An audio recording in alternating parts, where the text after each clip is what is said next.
a lovely good afternoon to everyone. This is the Locker Room 411 report, the HJCAC, and today I am joined by not one, not two, but three Salt River Scorpions, and we'll start off with Marcus Moore, wide receiver. We have Dasani McIntosh, wide receiver, and who throws the ball to them? That would be Trey Edwards to my right, as indeed the Salt River Scorpions, they're having a solid season, 5-3 as we speak. And guys, we're going to dive into some highlights and talk a little bit about you guys' backgrounds, but first off, let's go here. How you been? How you doing? I'm good. Came off of a close, almost win. We lost at the last minute. It was a pretty exciting game to be in. I haven't been in a game like that since high school, so pretty good. Enjoying the league so far. Absolutely. Indeed, it was a very good game. QB1 throwing to wide receivers 1 and 2, whichever ones we want to call it. Marcus, how's your season been individually and from a team standpoint? It's been going good. I think everything's been going great for us as a team. Like Trey said last week, was really like a hard-fought loss for us. And like Trey, I haven't really been in a game like that since high school. But as far as me, everything's been going good. I got this guy next to me on the field, so everything makes it easy for me to get open. Absolutely. You talked about high school. We'll talk about your high school career in a minute. I'm a little bit familiar with the Chandler Wolves. And Dasani McIntosh, tell us all about how you're liking Arizona coming from Canada. Arizona's been pretty good. We had a couple close losses to some of the top teams, so, we're just looking to finish out strong. Absolutely. And one of the things that we love doing is breaking down some highlights and films and really showcasing what these players are about. And we're going to start with one of the wide receivers, number 17, Marcus Moore, as, yes, he has been the recipient of numerous touchdown passes from a few different quarterbacks, actually. And Marcus, the first play we're going to see is basically you were able to streak down the center of the field and beat your man. Kind of walk us through it. Let's check it out. Yeah, so right here, I saw it was one high safety. It was man-to-man. I had a slant, just had to win inside quick. The ball was kind of high. I had to reach for it and go make a play. Absolutely. I'm going to kind of put you on the spot. Did the quarterback put the ball where it was supposed to be? Yeah. Okay. Yeah. It was only the place I can go get it. So. Absolutely. No, that's definitely something we'll talk about, just the camaraderie and ball placement and pretty much running routes, which is huge, as we're talking with a quarterback and 2 wide receivers. And they're what makes this offense go. It's a very potent offense. We're going to have them shout out their big offensive line as well. But another play we want to check out is you going down the sidelines and you pretty much beat your man, and I believe you were waving and your QB found you. Let's check it out. Oh, yeah, game 1. So originally I read their defense. I saw 2 high safeties. I knew it was probably going to be cover 2, and I knew phase where I was going to be open. Put my hand out, and I was going to the end zone. Brag to us about your breakaway speed. Yeah. Yeah. Indeed, you did outrun everybody on the way to the end zone in the huddle. And let's talk with the quarterback for a second. I'm going to ask you, do you have command of the huddle? I think you do, but when a play is, whether it was blown up or whether you gained 15 yards, take us through the play call. If you're getting it from the sidelines, do you have a couple in your head? Kind of run us through a QB call. Honestly, it's a great relationship between me and the guys calling the plays. I can't take all the credit. It's a lot of, they ask me, like, what do you want on this down or this situation? So it's not directly me, but I do have a lot of experience from previous just football. So I do get into certain stuff like, all right, we should go here. We should throw there in cover 3. We should just throw the hitches outside real quick and just get 5 yards. So my impact on it is just like small tidbits, not whole play calling for sure. No, that's definitely good stuff. And Dasani, definitely want to get your input. We're going to watch some of your receiving, that's for sure. But from a blocking standpoint, that's crazy. One of the things that gets wide receivers to the next level is the ability to block. Absolutely. Tell us about what you've improved on from a blocking standpoint that ultimately will get you to the next level. Well, that's my mindset every time I go out on the field. I know I have to block and, do my role in the run game. to be able to catch the passes on the back end. So, every time I go out, I try to make sure I block well. Okay, no, that is absolutely a big part of offensive football because, yes, you have the offensive line controlling the line of scrimmage, but it's what the skill position players do. You want your running back to be able to be that extra blocker on a passing play.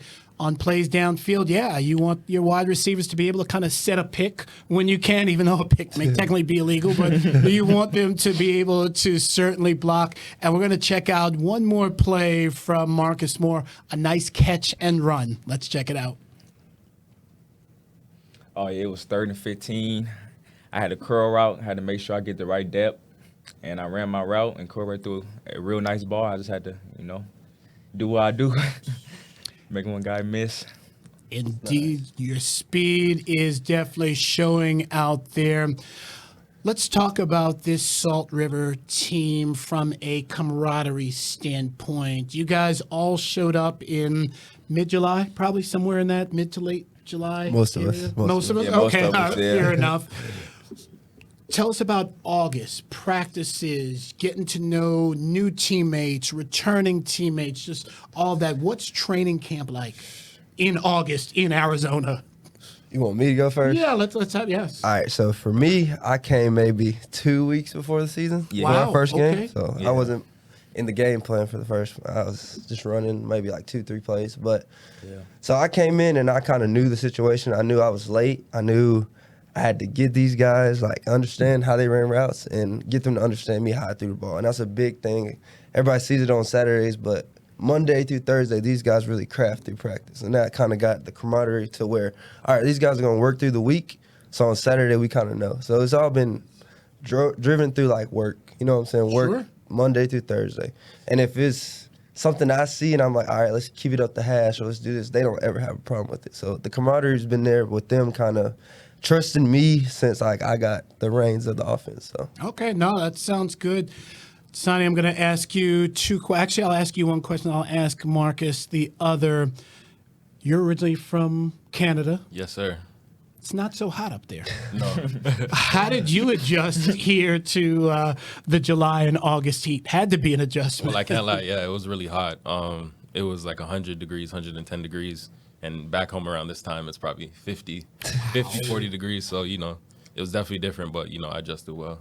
Absolutely. And Marcus, you are used to the heat, so I won't ask you that question, Yeah. but I'll ask you about Fridays from a collegiate level. Obviously, your quarterback talked about the work that goes in Monday through Thursday. Sunday, a rest day for the most part. Saturday is game day. What goes on Friday? Is that a walkthrough, or is that just kind of what goes on for you guys on Fridays? Yeah, Fridays, that's like our last day to really make sure we got everything down with our game plan and everything like that.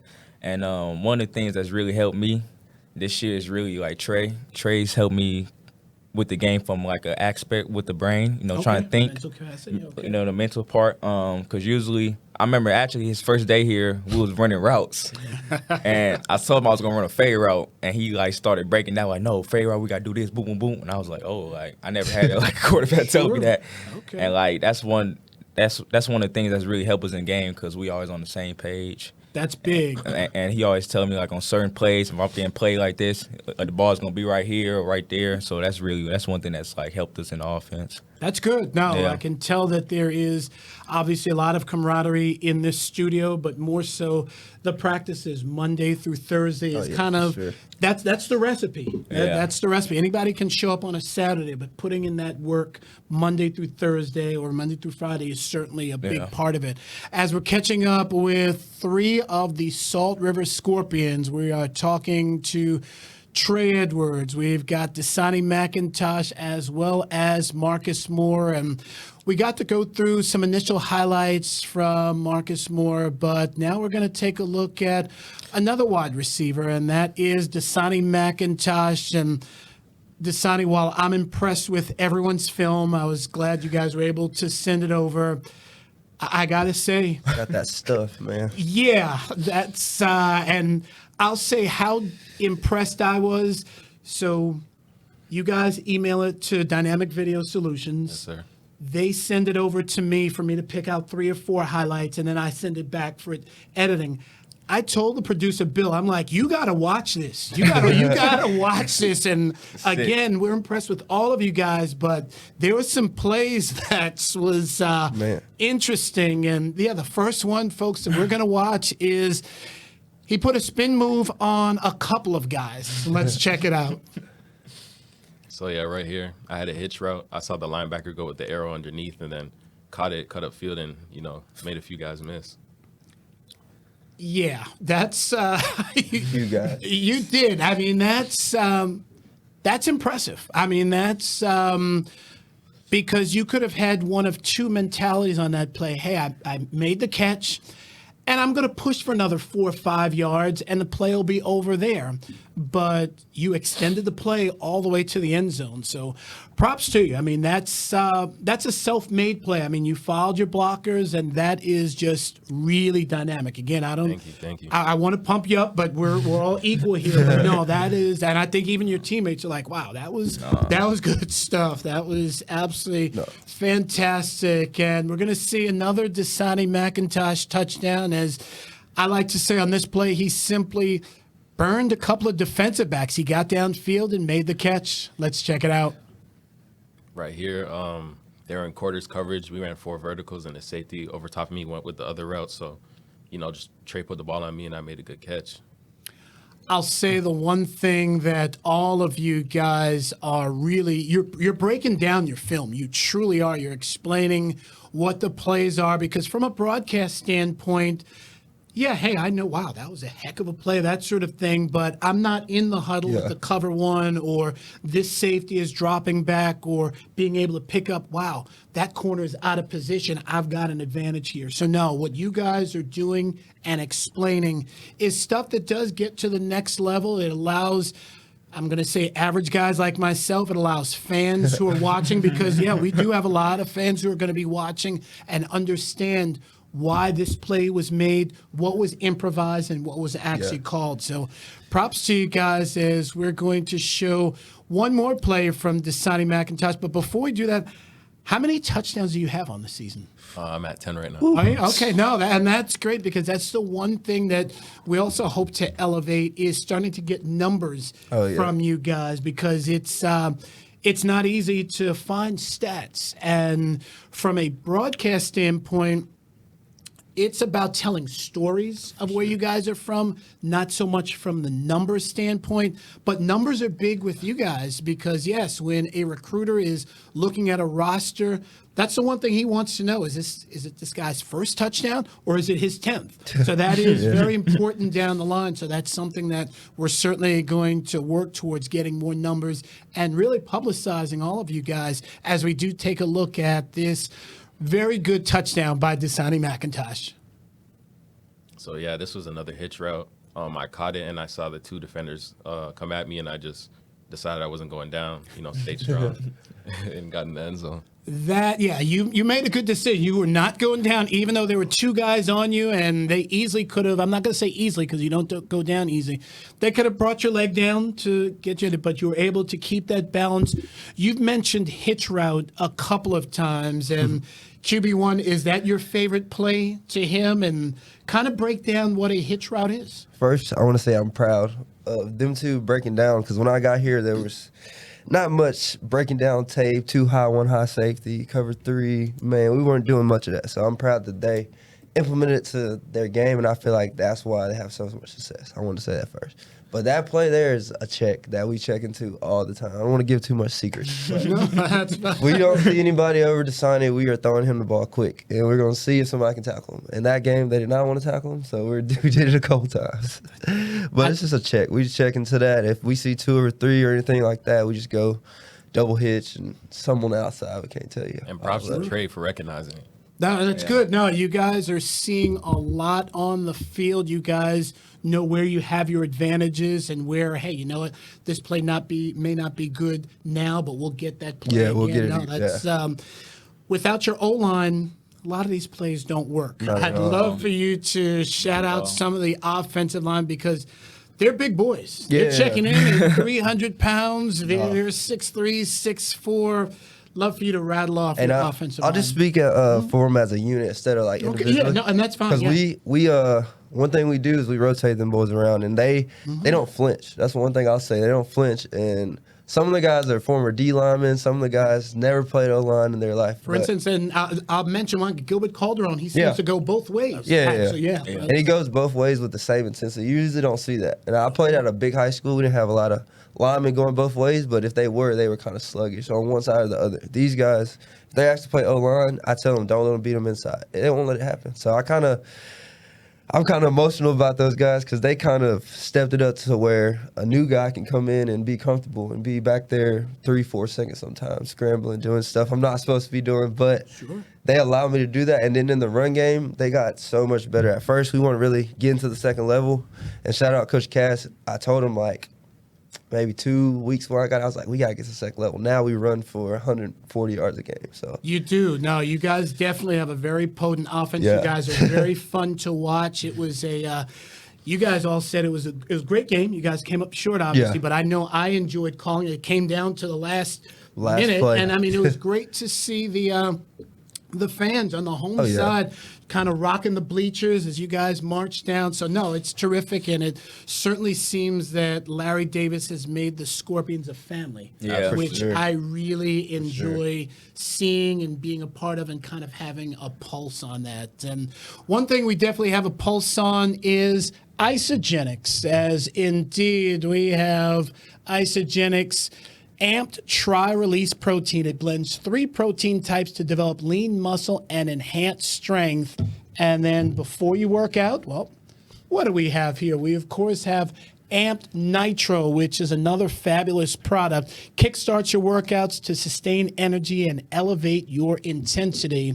And if you are interested, and I definitely say you guys really should, text 602-370-8241. Promo code is Mustangs, and they will explain all of the benefits that ISAGENIX certainly can provide for you.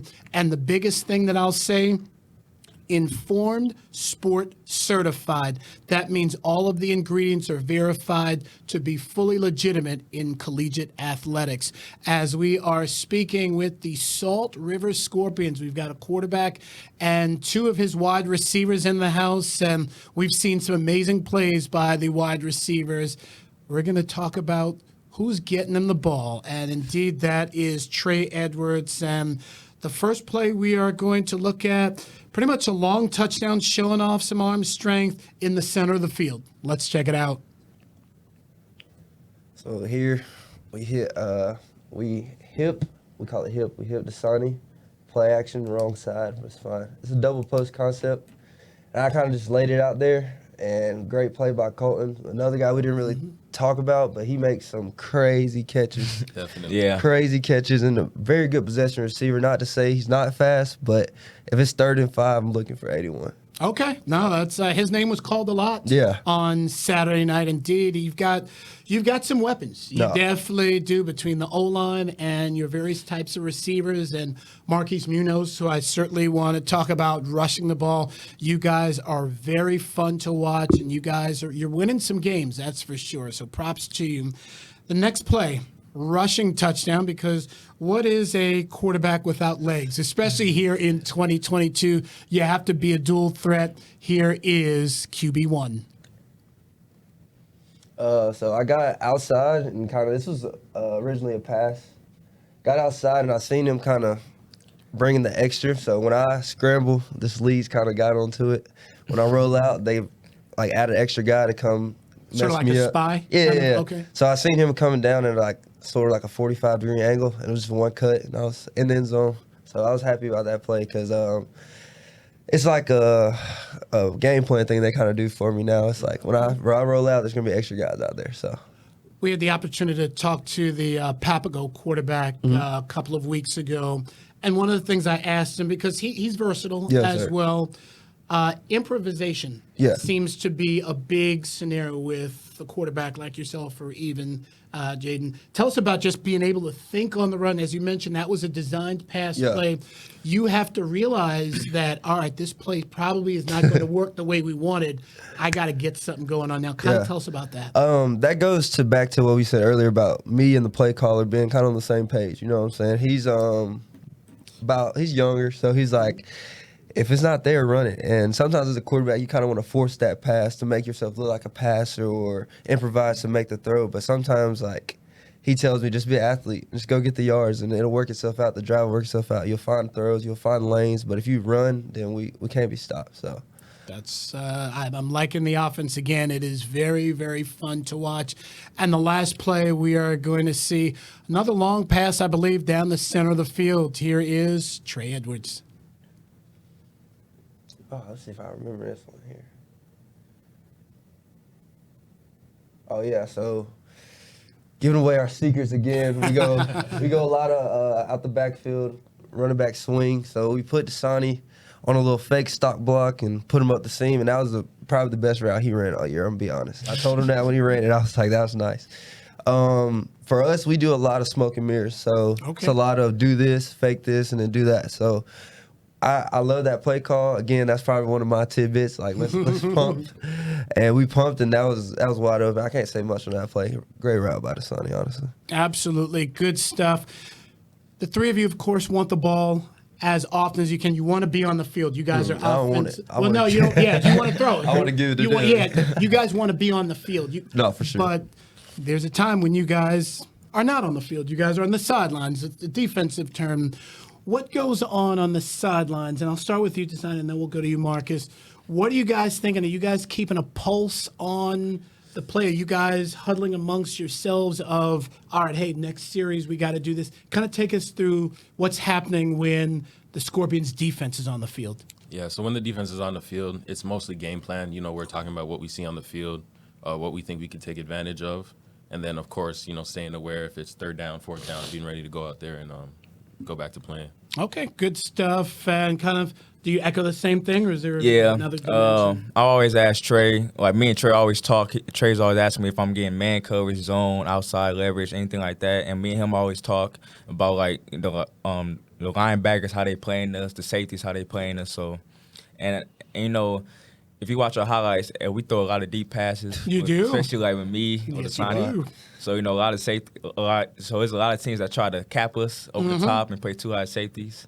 So, you know, I really like when me and him is on the same side as receivers, because that really causes a lot of matchups for a lot of defenses. So Yeah. That's great stuff. And as much as you like passing the ball, you also have a couple of good running backs, and especially with the way your receivers are taking the safeties downfield, the safeties get tired. Now suddenly you got Marquise Munoz and Garnett Houston, who I kind of call the fullback battering ram. If he's able to get into that second level, it can be trouble. Tell us about those two running backs. I love the balance we have, honestly, because sometimes we can get a little pass happy, like he said. We can go deep, deep. And for me, myself, I'm like, all right, let's just slow it down. So Marquise, that's a real, like, if you want to say dog, he got like a dog, get a warrior, whatever adjective you want to say. So there's moments I say, like, we need this. And I can just see it in his run. Like, he's about to go get 15, 20 yards. Wow. And Garnett, man, this man's learned so much from being, like, maybe the fullback type, like you said, to being catching screens, catching, like, dude's probably running 250, catching slip screens. Yeah, he's a big boy. So that's really impressive to me, because a lot of people are like, I'm good at what I do and I'll do that. But he's very, like, he's a chameleon. If we need him to play tackle, he'll play tackle if we needed him. You know what I'm saying? So him and Marquise together, and then Eric Bryce is number zero. Sure. I mean, started out the year hot, still's hot. He's like making a lot of our big plays when we need him, as far as like late fourth quarter, stuff like that. So and been like probably the best leader I played with since I've been playing football. He's That's a very awesome. good leader. Very good leader. So all three of the running backs, and even the young guys we got, Ty, Cam, like, the future's bright for Salt River. I'll say that. That's great to hear. That really is. I got to ask you, it's a state I've never been to. Where is Prattville, Alabama, in relation to Yeah, I got you. Tuscaloosa, Montgomery, any of those? All right, so Tuscaloosa is not close, but we're right by Montgomery, and you know Auburn University. Yeah, We're probably like absolutely. 30 minutes away from there. Okay. I went to one of the bigger high schools in Alabama, so I got a lot of pride in it. I went to Prattville High School. We won 5 state championships. 3 while my dad was there, none while I was there. So Okay. a little, yeah. I got a little tangent with the Prattville. I tried to get one, but no. I got to ask you, but with Alabama high school football, where does Hoover High School fit into That's our all of rivals, that? man. Is that It's the our rival? rivals. Yeah. We played Hoover for a couple state championships. Here recently, we've kind of been rivals with Auburn High School, which is crazy. I brought them up, and Wetumpka. But no, I got a little brother that's at Prattville now, so go Lions. Awesome. Yeah, I'm trying to keep Alabama football alive because when I was in high school, we were really good. You know what I'm saying? That's. I got another guy whose team was pretty good in high school. And he's sitting next to me. That would be Marcus Moore. You never lost in high school. Nah. Tell us briefly about the Chandler High School experience, what it means to you to be a Wolf and still be in Arizona, because that carries a lot of weight. Yeah, you know, I would say one of the big things I learned being there was like how to play in big games, because at Chandler we always is playing in a big game. Absolutely. We was always ranked nationally, and every team we played was trying to play us hard because we was the top dogs in the state, and we still is, by the way. There we go. But you know, I won 3 state titles there, 3 in a row, and I did see every one of them. I will say props to Marcus and Moore. I played with a lot of great dudes. A lot of them went to. I got one team at Ohio State, Iowa State, you know, Arizona. So I played with a lot. Yeah, I played with a lot of great kids there. So yeah, it was fun being there. Tell us about your high school experience. Also, your field is different, and bring us up to speed about. Well, first, let's talk about just how you got here, and because you shared a little bit about your family and just your sister playing in the States, and you wanted to come down. Kind of enlighten us on that. So I grew up playing football since the age of 6. You know, my dad played football, uncles, you know, so it kind of runs in the family. But ever since my sister went to Louisville and I kind of got to tour the stadium, saw the whole college experience, I was hooked ever since. So I wanted to play down south. Outstanding. No, that is certainly good stuff. And as we wrap it up, and we'll start with you again, Dasani, just obviously you want to get to the next level. Absolutely. I think you have the skills to get to next level. All 3 of you, actually. Sell yourself in a sense of, if I'm a college recruiter, if I'm an assistant coach at whatever university that you'd love to, what are they getting aside from a dedicated football player? Well, they're getting a playmaker. You know, every time I get the ball in my hands, I want to score and make a play for the team. Hard worker. As you know, I'm going to go out and block. So with those 3 things, you know, I definitely think that will carry me to the next level. Absolutely. And yourself, Marcus? If I was to tell somebody, I would say that I'm a hard worker. I'm going to go out and compete every play, every down. And, you know, I have a great mindset. I'm a great teammate, great leader. And, yeah. Good stuff. And yourself? I'll say you'll get some experience. I've been, as they know, I've been to 3 schools, 3 years as far as just my journey. You also get like the mental help, like they said. I want to be a coach one day, so I'm very big on like, we're gonna craft what we do. We're gonna watch film. We're gonna break it down. So you're gonna get that guy that's gonna come in and be a leader, and you're gonna get a guy that's explosive. And I love making plays for other people. So the point guard type, you know what I'm saying? That you definitely are. And folks, I will certainly say, if you have not gotten to see the Salt River Scorpions, you're kind of doing yourself a disservice. An explosive offense. These guys are fantastic. The HJCAC truly is where it's at. Some amazing talent, and I'm sitting between 3 very talented young men. We have Trey Edwards, we have Marcus Moore, and Dasani McIntosh. Watch their film. Replay this particular episode and look at what they broke down. It has been fantastic. We appreciate all 3 guys for coming down. We appreciate you, the listeners. Also, Dynamic Video Solutions, nothing short of fantastic. Without DVS, this show probably does not get off the ground. Thank you so much. We'll see you guys next week. This is the Locker Room 411, the HJCAC.